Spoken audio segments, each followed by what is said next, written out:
First up, though, we are headed off to Europe. Violent protests in the streets of London over a vote in Parliament, that's Britain's government, about college tuition.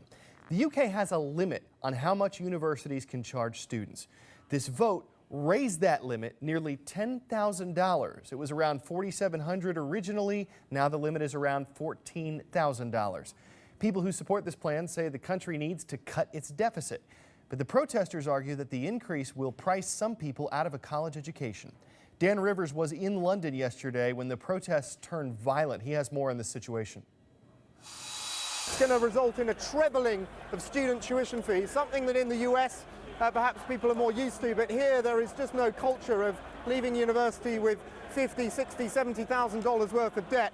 And clearly this is part of major austerity measures to try and rein in this huge deficit we have here.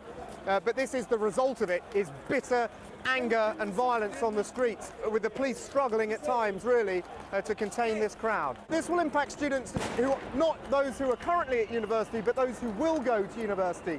I was talking to one student yesterday who said, look, this isn't going to affect me, but for my 13-year-old and 11-year-old brothers, it will have a massive impact. And she was from, a lower income family and was saying her brothers probably won't go to university because they're so worried about mounting up these massive debts.